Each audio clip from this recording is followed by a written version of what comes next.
What's up, y'all? You already know what I'm gonna do with that. Yo, so I'm coming with 3 videos today. I already told y'all I'm not playing about this shit, so we here. We taking off, you know what I'm saying? Before we do anything, before we get into any video, you know, subscribe, show me some love, like this video, you know what I'm saying? Comment down below some other reactions that you want me to do. I have so many requests for Bad Girls Club, it's not even funny. And I don't really even fuck with Bad Girls Club like that, you know what I'm saying? But you know, I'm gonna give the people what they want to see, so I gotta do it for the people, you know what I'm saying? But I also wanted to tell you guys, I wanted to do like an advice video, or I wanted to do a Q&A. So if you guys will let me know in the comments, like, you know, ask me questions, ask for any kind of advice from me, you know, I'll shout you out in a video. Let me know what questions you got for me, what advice you need, anything like that, you know what I'm saying? We could keep it anonymous also, just let me know in the comment that you want to keep it anonymous. But this video that we're going to be reacting to today is 4 Scary True Airport Horror Stories by Mr. Nightmare. I'm going to leave the video in the description box below, so if you want to check it out, you could go check it out yourself. But shout out to Lauren again.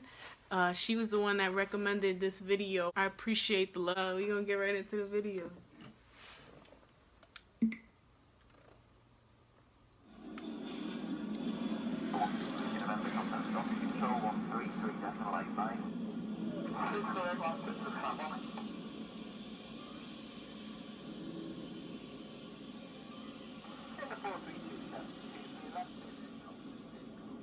The summer of 2007, when I was 10 years old, the family and I had a trip to Disneyland planned. Our flight was booked for midnight on a Tuesday to save money, and my mom figured my sisters and I would sleep through the flight. My sisters were 8 and 5 at the time. The gatehouse was for the most part empty as we waited for our flight. My mom went to go to the bathroom with my youngest sister, and a minute later my dad told me to wait there and watch my other sister while he went to get a last-minute bite to eat at the cafe, as a middle-aged woman came and sat next to us. She put her hand on my back as she acted all excited to see us and asked where our parents were. I told her they would be right back. Then a middle-aged man came over as well and started acting just as bubbly and affectionate towards us as if he knew us. Oh, hell no. The man then proclaimed that he just ran into my dad at the cafe and finally introduced himself and the woman as our dad's cousins.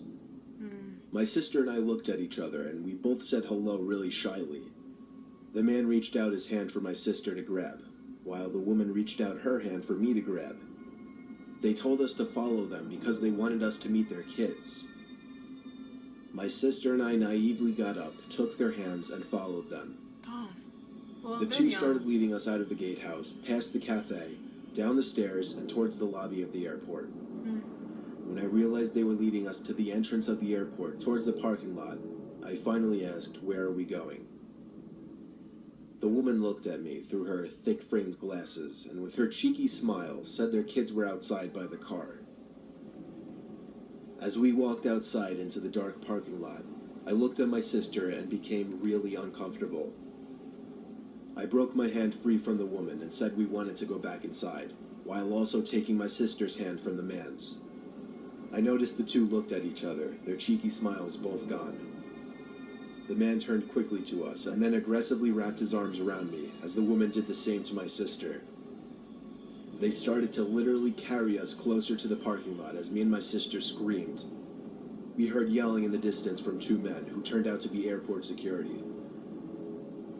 The crazed pair let us go and ran quicker than I'd ever seen anyone run, quickly disappearing into the parking lot. One of the men chased them down, or at least tried to, while the other talked with us for a bit, then led us back into the airport, back to our parents and other sister. Hell no. It had only been a few minutes and my mom was already sobbing like a baby. Being that I was so young makes this a really weird and uncomfortable memory to think about. It's also weird to think that I didn't see any red flags go off when the two didn't give us their names.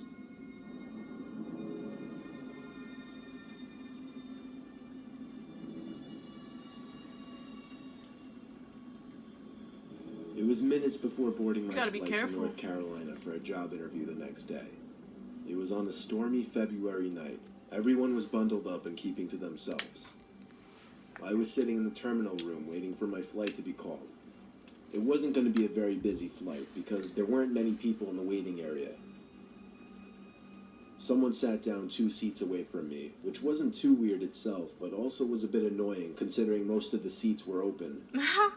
But it went from annoying to downright disturbing when I looked at him to see him weirdly staring at me. I looked away and pretended not to care, but I could tell he was still looking at me. Then he leaned over to me and whispered close to my ear that the 2 men sitting a row across from me were going on the same plane and were planning on kidnapping me once we landed in North Carolina. I didn't know what to say other than, "What?" The heavy man then got up and walked away. At the same time, my flight was called, and I nervously boarded the plane while paying attention to the 2 men. They sat down ahead of me, and as I walked past them approaching my seat, they both stared me down. At that moment, I started to wonder if that man's warning were true. He gave you a A few warning. hours later, we arrived to NC, and on my way out... Bruh, that nigga gave you a warning. You know what I would have done? But walk the fuck out that fucking airport so quick. What the fuck? The hell? If somebody's warning you, that's like God telling you that something's gonna happen to you, and then you just don't avoid it. You just like run right into it. Like, how you just gonna run right into it? The fuck? Out of the plane and leaving the airport, I cautiously looked around trying to spot the 2 men. When I was finally outside in the dark, cold parking lot, I spotted them. The 2 men were peering their heads at me from around a red minivan, and I guess when they saw me looking in their direction, they hid behind the van. I walked back inside of the airport, waited half an hour, called for a taxi, waited for it to pull up front, and rode to my hotel. So many questions. I don't know who that man was who warned me. I don't know how he knew of those other 2 men. And I have no idea what they were planning on doing to me, if they were actually looking to kidnap me. That's it?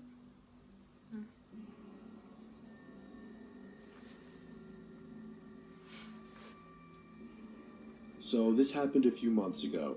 I'm 26. I was at JFK Airport in New York with 5 friends.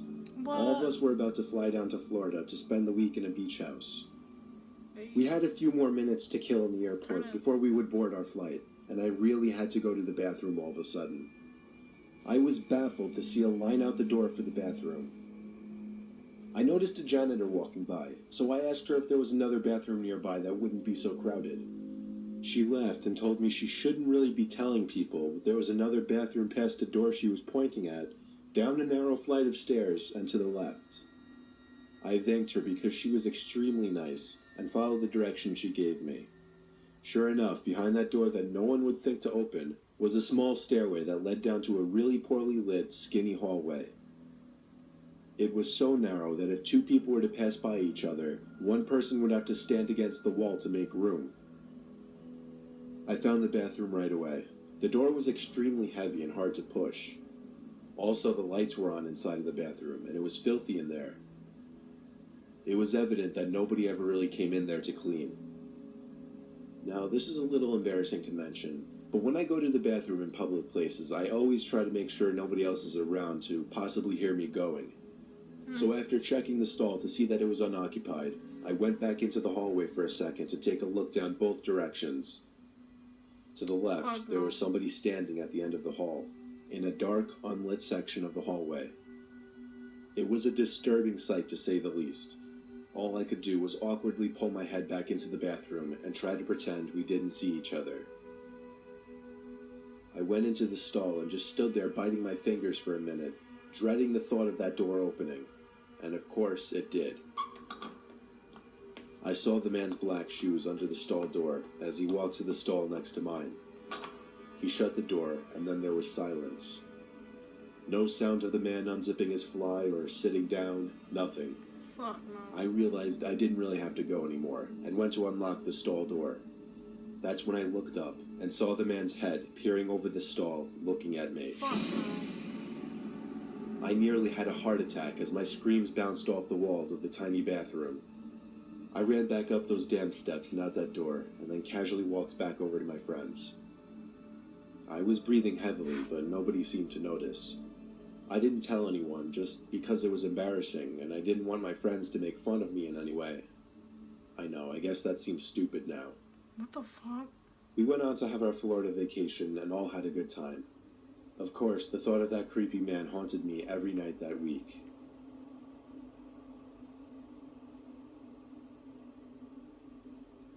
Bruh. But like, why would you even go to that bathroom though? First of all, it's nasty. Nobody ever goes in there to clean. I mean, I kind of understand because guys don't really gotta touch nothing. They just gotta, you know, pull it out. But I wouldn't even go in that bathroom, bro. I wouldn't have even went in that bathroom.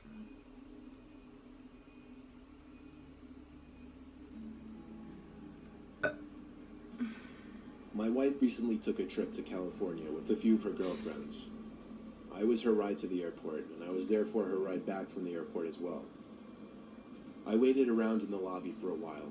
Her flight ran a little behind schedule, so it was about 15 minutes late. I breathed a sigh of relief when I saw my wife Michelle and her 4 friends heading over in my direction.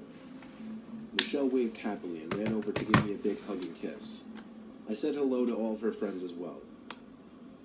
Michelle suddenly started patting her pockets, and a concerned expression appeared on her face. She forgot her shit. She looked at me and told me she lost her wallet and keys.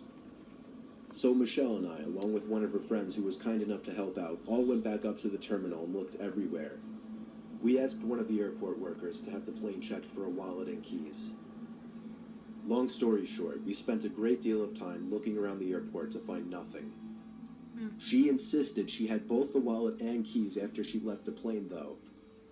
Eventually, we had to call it quits and went home. A worker assured us that if the items came up, we would be contacted immediately. Michelle was in a sour mood the whole ride home because of it. Shit. When we got home, Michelle went up to her room, and I could hear her throw her giant bag onto the bed all the way from downstairs as I was in the kitchen about to make a quick snack for myself. That was when the scream of my wife from upstairs hit me cold in the chest.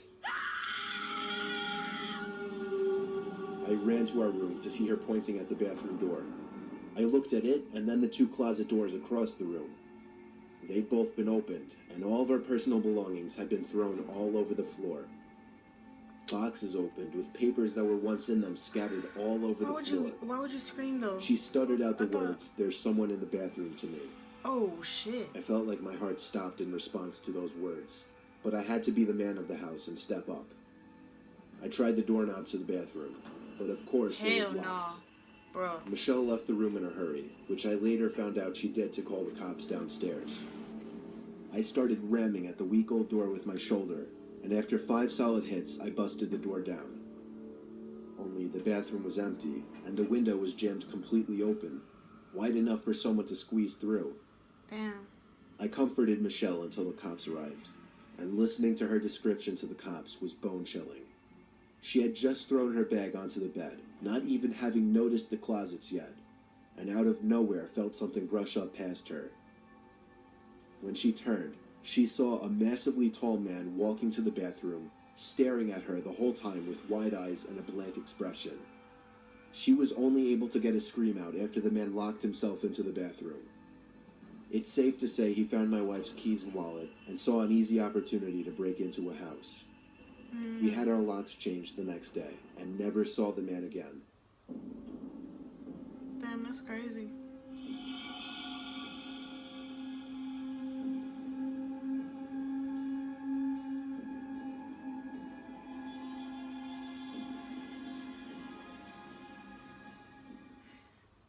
That nigga couldn't just like rob her keys and that's it. Like he had to actually go to the house like a dumbass.